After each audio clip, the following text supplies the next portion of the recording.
saya masukkan kaki dalam kasut dan saya berkata pada ketika itu, saya tak nak tambah sikit pun. Saya kata, kasut, kamu lebih baik daripada saya kerana kamu menjaga kaki Nabi. Saya boleh buat apa Rasulullah? Nabi bukan saya,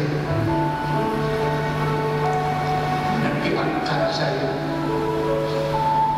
Nabi sebut kepada saya perkataan yang minta maaflah, saya tak boleh sebut. Tapi sempurna Rasulullah saya memakai kasut Rasulullah. Kakinya saya pegang atas selipar saya tempat kakinya diletak. Lepas saya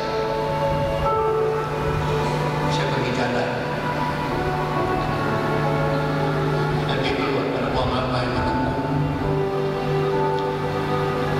Dan tidak terperi betapa indahnya pengalaman melihat seorang insan sesempurna manusia. Tuan-tuan yang dirahmati Allah Subhanahu wa taala, saya nak kembali kepada cerita tadi. Tuan-tuan, perkataan yang dia sebut sebab Datuk Harun ini ada pernah kongsikan di tempat lain, dia mungkin terlupa dan tak menyebutkan kat dalam ceramah tadi, tapi dia tersebut di ceramah lain tersebut yang diangkat Datuk Harun dan dia pegang bahunya dan dia cakap perkataan tu sikit je, perkataan yang wa anta dan kamu juga. Tuan-tuan, kalaulah Datuk Harun tuan-tuan yang mengadu, dia memakaikan capan Nabi, wahai capal, kau lebih mulia daripada aku kerana menjaga kaki Nabi daripada terluka, daripada cedera, siapalah aku? Rasulullah angkat wa anta dan kamu juga. Tuan-tuan, kalau Datuk Harun profesor ni tuan-tuan, yang banyak berjasa pada manusia, memberi rawatan percuma, hafiz Quran, berjuang dalam Islam pun sekadar pemakai capal Nabi sahaja, siapalah kita berbanding Nabi, tuan-tuan? Siapa dan di mana martabat kita berbanding Nabi, tuan-tuan?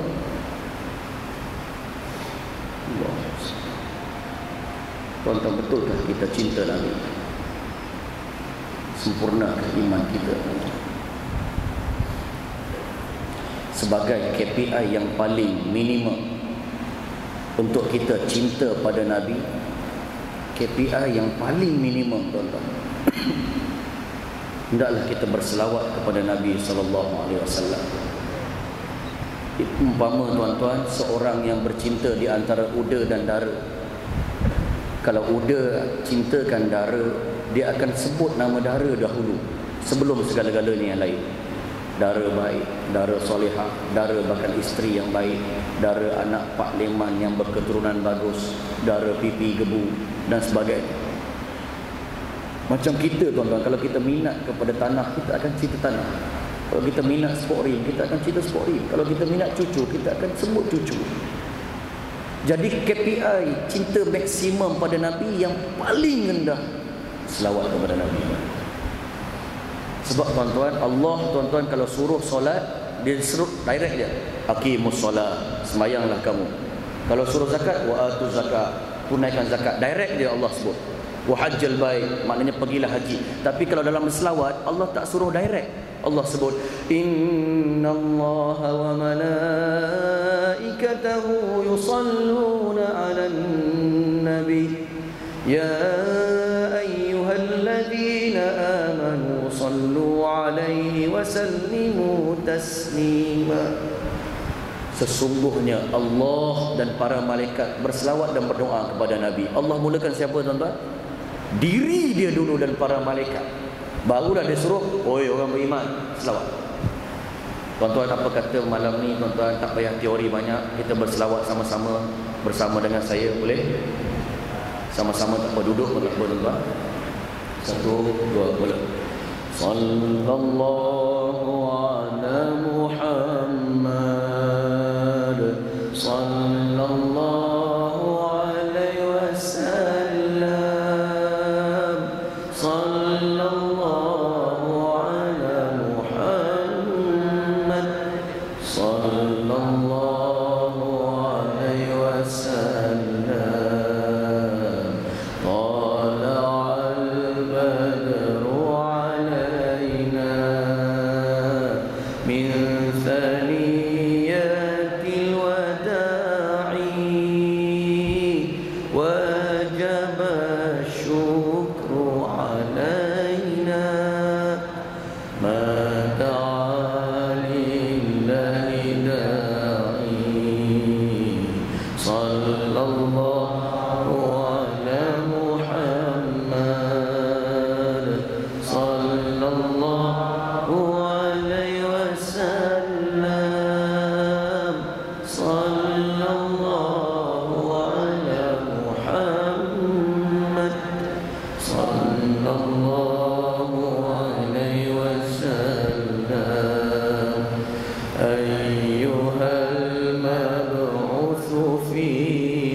Tuan-tuan yang rahmati Allah Subhanahu wa taala.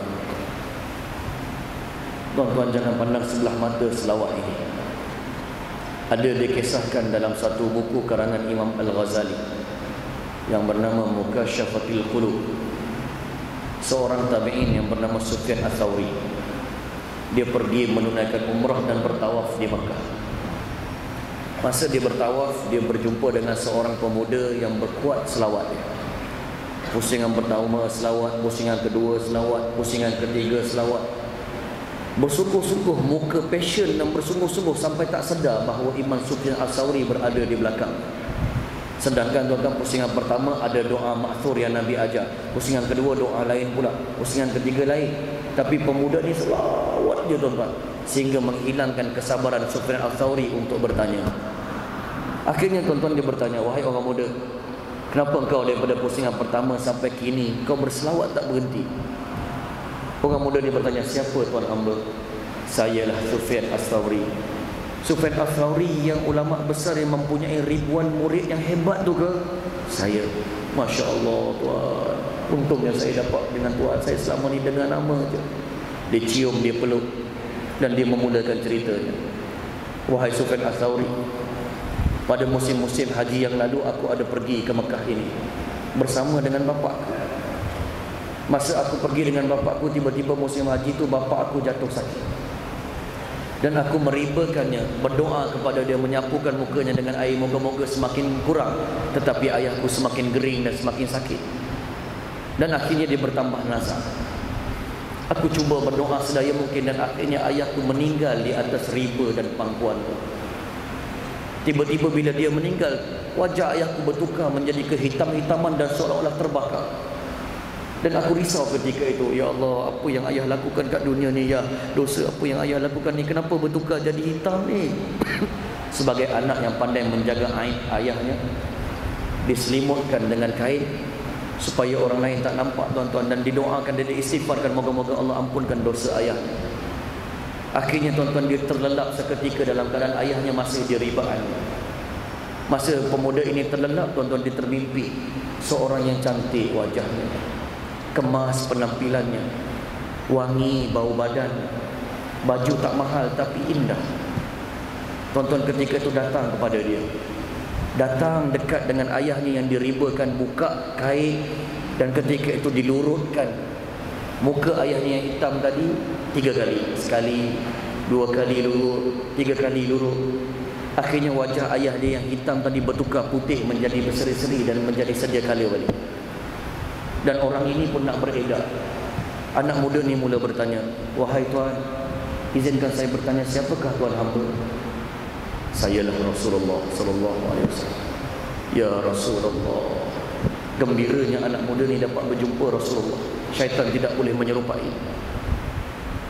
Tuan-tuan, setelah mana berpeluk, bersalaman, dalam mimpinya dia nak bertanya, ya Rasulullah, sebelum kau beredar, izinkan aku bertanya, apakah yang sebenarnya berlaku kepada ayahku sehingga bertukar wajahnya menjadi hitam seolah-olah hangus?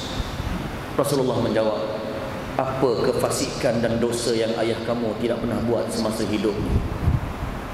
Apa dosa dan kefasikan yang ayah kamu tidak pernah lakukan? Hampir semua pernah dilakukan, tapi satu je, bibirnya acap kali dan kerap kali tidak pernah lekang daripada berselawat kepada aku. Aku terpanggil untuk memberikan syafaat dan pertolongan, dan aku luruskan wajahnya sehingga bertukar seperti mana normal semula. Tuan-tuan, ketika itu dia terjaga daripada mimpi. Terjaga daripada mimpi, tuan-tuan, dia tengok ayah dia, tuan-tuan, dia buka kain. Ayahnya yang tadi hitam, tuan-tuan, betul-betul bertukar menjadi putih dan berseri seperti mana sedia kala, tuan-tuan. Allah. Semenjak itu, wahai Sufyan Ats-Tsauri, aku berminat dan memperbanyakkan selawat kepada Nabi SAW. Maka Sufyan Ats-Tsauri kata, kalau begitulah, engkau telah diijazahkan sendiri oleh Nabi secara tidak langsung untuk memperbanyakkan selawat kepada-Nya. Kau lepas ni nak selawat 7 pusingan, sa'i pun berselawat keseluruhannya, selawat. Tuan-tuan, apa yang keluar daripada mulut kita sehari-hari, tuan-tuan? Apa yang kita cakap sehari-hari, tuan-tuan? Apa topik perbualan dan lidah kita keluar, tuan-tuan? Adakah selawat? Teko hanya mengeluarkan isi teko, tuan-tuan. Tetapi tuan-tuan, itu adalah KPI yang minimum kita cinta Nabi. Percayalah tuan-tuan, ramai orang yang balik ni kalau bersemangat, dia boleh sekali adab 5,000 baca selawat, tak ada masalah, ramai boleh buat.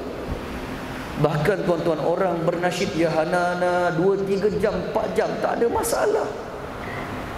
Tetapi itu bukan KPI sebenar cinta kita pada Nabi.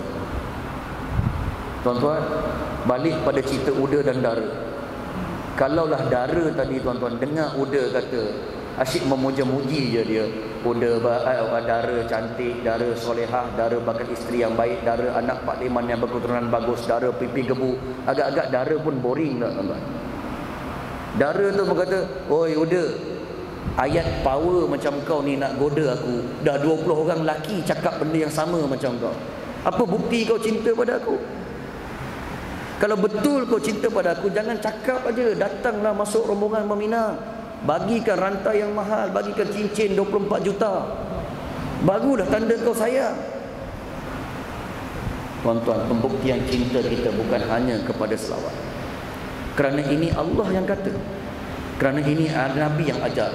Poin saya yang terakhir pada malam ini, cinta sebenar adalah وَمَا آتَاكُمُ الرَّسُولُ فَخُذُوهُ وَمَا نَهَاكُمْ عَنْهُ فَانْتَهُوا. Apa yang Rasulullah suruhan silalah ikut, apa yang Nabi larang untuk melakukannya tinggalkanlah ia. Inilah tuan-tuan KPI cinta yang sebenar. Tuan-tuan, saya bermuhasabah diri. Kalaulah esok berlaku kiamat, Indonesia dah turun salji tuan-tuan, Filipina dah turun salji, Kuala Kerai 18 darjah Celsius, Sabah 15 darjah Celsius. Jangkaan Khatulistiwa dan Malaysia mungkin bertukar Antartika. Dan kalaulah esok kiamat tuan-tuan, saya terbayang bagaimana matahari yang hanya sejengkal daripada atas kepala-kepala kita. Yang ahli astronomi kata tuan-tuan, kalau sekarang ni matahari mendekati bumi dalam barang seinci, bukan seinci, 0.02 mm. Tinggi mana tunjuk? Itu sentimeter ni, milimeter. Dekat dengan bumi, bumi akan hancur segala dunia dan isinya kerana panas dan terbakar.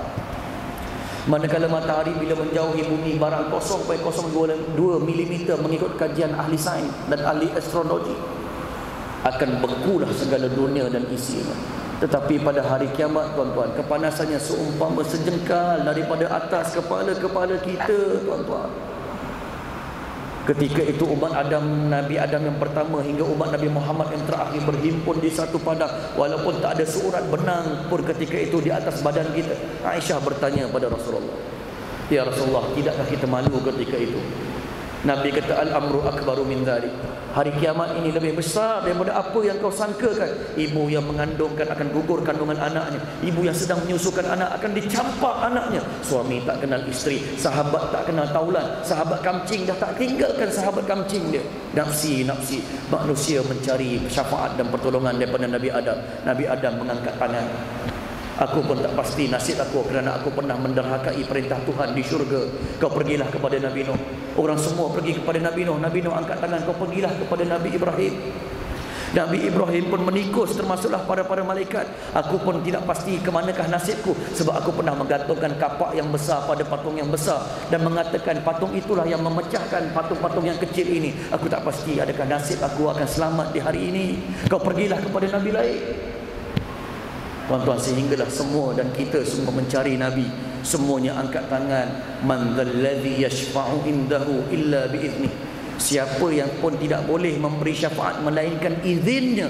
Buka tafsir, izinnya adalah antaranya Rasulullah. Saya yang terbayang saya lah, bukan tuan-tuan. Yang selawat entah ke mana, tahajud entah ke mana tuan-tuan, sedekah pun tak seberapa. Tiba-tiba datang kepada Nabi, "Ya Rasulullah, khaffif anni." Ya Allah, ringankan ya Rasulullah azab aku dekat mahsyar, percepatkan hisabku ya Rasulullah, syafaatkan aku, tolong ya Rasulullah. Saya bimbang tuan-tuan. Nabi ketika itu kata, "Kau bukan umatku, aku bukan nabimu." Ke mana kita nak pergi tuan-tuan? Ke mana kita nak pergi tuan-tuan? Tuan-tuan, teko hanya mengeluarkan isi teko. Kalau betul kita cinta Nabi, fokuslah pada ayat surah Ali Imran yang kat bawah tu. Ayat ke-31 yang Allah berfirman sebagai penutup. Qul in kuntum tuhibbunallaha fattabi'uni. Katakan wahai Muhammad kepada orang Islam, jika kamu cintakan Allah, fattabi'uni, maka ikutlah aku.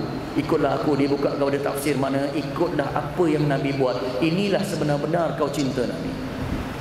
Yang atas, yang ayat atas tu tuan-tuan saya tak sempat urai. Tuan-tuan, ceramah malam ni dikhabarkan habis pukul 12.30 malam. Tuan-tuan boleh tunggu? Tuan-tuan boleh tunggu?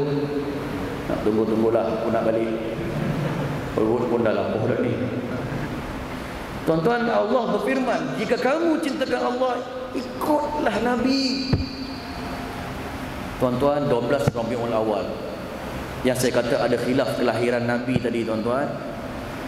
Tuan-tuan, sebenarnya dari satu sudut yang lain hampir tiada khilaf. Majoriti ulama termasuk ulama sirah mengatakan 12 Rabiul Awal juga tiada khilaf. Berlaku hari kewafatan Nabi SAW, hari Isnin dan pada waktu duha. Tarikh kelahiran ada lagi khilaf. Ada yang buat kajian 9 Rabiul Awal, ada juga. Tapi Rabiul Awal tetap Rabiul Awal. Tapi tarikh wafat hampir semua sepakat 12 Rabiul Awal, hari Isnin, waktu duha, hari kewafatan Nabi SAW. Tuan-tuan, saya nak bagi tahu masa Nabi hari-hari nak wafat. Betul-betul hari nak wafat. Masa tu Nabi buat tabiat pelik sikit. Orang kita panggil buat tabiat lah, orang kita lah. Tapi biasa je. Nabi lakukan beberapa perkara.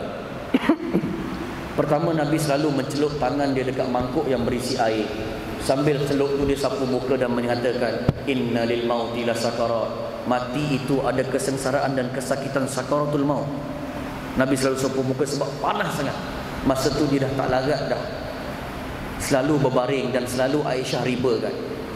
Tuan-tuan, Nabi juga pernah minta Aisyah ketika mana riba tu, wahai Aisyah, tolong lembutkan sugi ini. Aisyah tolong gigit balik, lembutkan sugi itu dan sugikan Nabi, dan Nabi sugikan juga dirinya sendiri. Nabi, tuan-tuan, yang selalu kata, kamu akan datang ke masjid kalau kamu tahu pahala saf yang pertama dan sembayang jemaah, walaupun kamu terpaksa merangkak.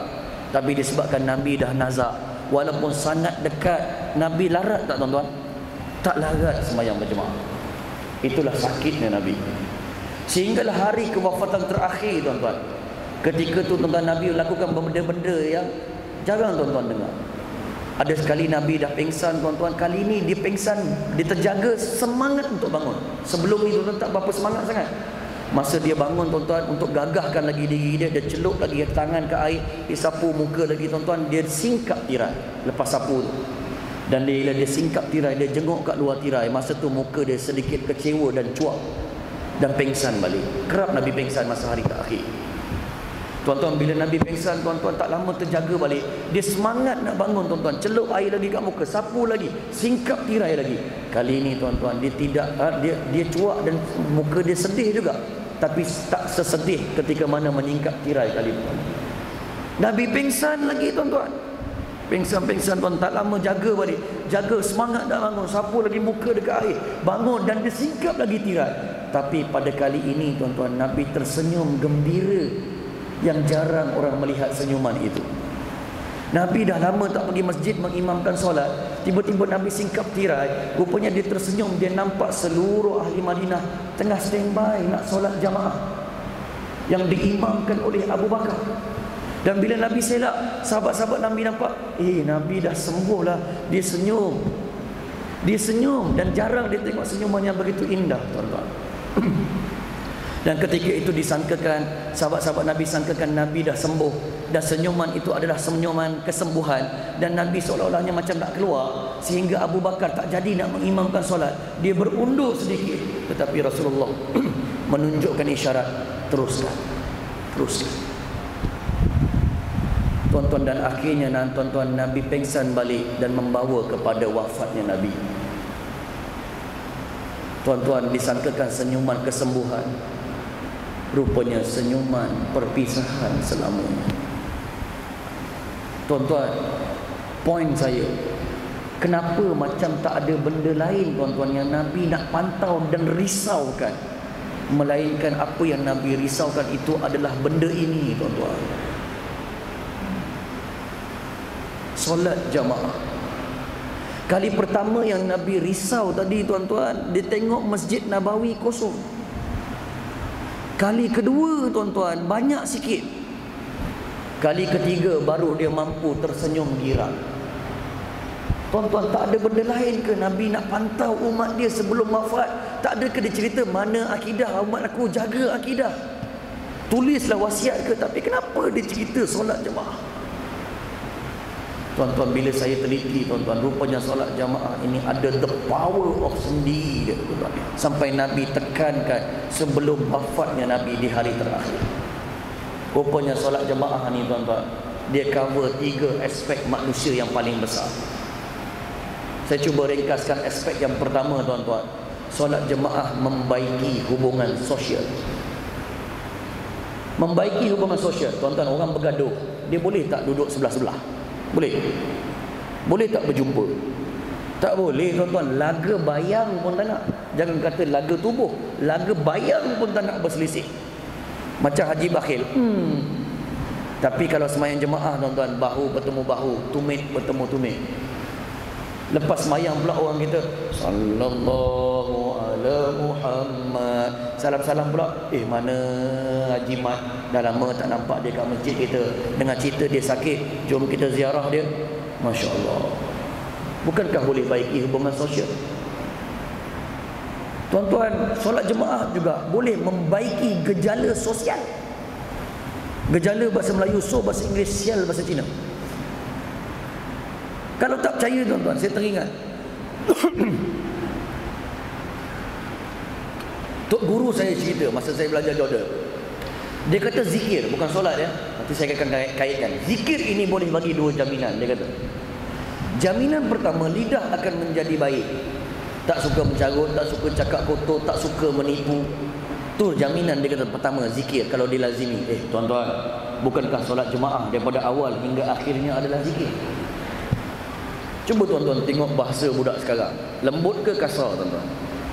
Allah.